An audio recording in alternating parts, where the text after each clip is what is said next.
सूत पुत्र कर्ण द्वापर युग के महान योद्धा में से एक थे, लेकिन उनको मिला श्राप उनकी मौत का कारण बन गया। कर्ण को जीवन काल में 2 श्राप मिले थे। उनको पहला श्राप उनके गुरु भगवान परशुराम जी ने दिया था, जबकि दूसरा श्राप उनको एक ब्राह्मण ने दिया था। भगवान परशुराम के बहुत से शिष्य रह चुके हैं, लेकिन कर्ण परशुराम के महान शिष्यों में से एक माने जाते थे। कहा जाता है कि गुरु भगवान परशुराम के श्राप के कारण ही महाभारत युद्ध में कर्ण की मौत हुई थी। आखिर भगवान परशुराम ने कर्ण को ये श्राप दिया ही क्यों? असल में कर्ण को बचपन से ही धनुर्धर बनने की इच्छा थी, लेकिन सूत पुत्र होने के कारण कोई उन्हें शिक्षा नहीं देता था। जब वह धनुर्विद्या सीखने के लिए गुरु द्रोणाचार्य के पास गए तो उन्होंने भी सूत पुत्र होने के कारण कर्ण को धनुर्विद्या देने से इनकार कर दिया। इसके बाद फिर निराश होकर वे भगवान परशुराम के पास जाते हैं, लेकिन भगवान परशुराम भी सिर्फ ब्राह्मणों को ही विद्या देते थे। कर्ण किसी भी स्थिति में धनुर्विद्या सीखना चाहते थे, इसलिए उन्होंने भगवान परशुराम से झूठ बोला कि वो ब्राह्मण हैं। इसके बाद परशुराम कर्ण को ब्राह्मण समझकर उसे शिक्षा देने लगते हैं। जब कर्ण की शिक्षा समाप्त होने वाली थी तो एक दिन गुरु भगवान परशुराम दोपहर के समय कर्ण की जांघ पर विश्राम कर रहे थे।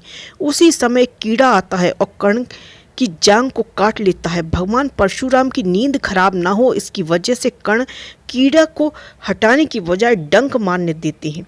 थोड़े समय बाद जब परशुराम की आंख खुलती है और देखते हैं कर्ण की जांघ से खून बह रहा है, तो देखकर भगवान परशुराम समझ जाते इतनी सहनशीलता सिर्फ किसी क्षत्रिय में हो सकती है। इसके बाद परशुराम कर्ण से कहते हैं, तुमने मुझसे झूठ बोलकर ज्ञान हासिल किया, इसलिए मैं तुम्हें श्राप देता हूँ कि जब भी तुम्हें मेरी दी हुई विद्या की सबसे ज़्यादा ज़रूरत होगी उस समय वो काम नहीं आएगी।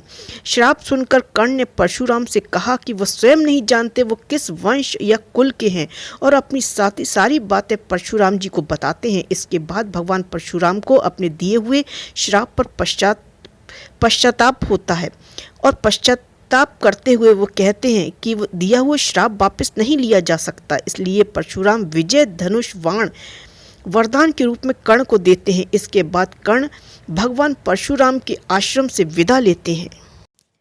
इस घटना के कुछ वर्षों बाद एक दिन कर्ण जंगल में किसी अत्याचारी राक्षस का पीछा कर रहे थे और राक्षस को निशाना बनाते हुए उसे मारने की कोशिश करते हैं, लेकिन अचानक वो राक्षस गायब हो जाता है और धनुष से निकला हुआ बाण दलदल में फंसी हुई एक गाय को लग जाता है। इसके बाद उस गाय की मौत हो जाती है।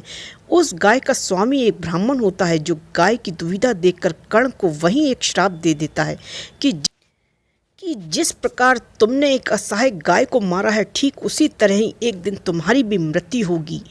आगे चलकर इन्हीं दोनों श्राप का प्रभाव महाभारत युद्ध में नजर आया। महाभारत युद्ध के दौरान कर्ण के रथ का पहिया दलदल में फंस जाता है।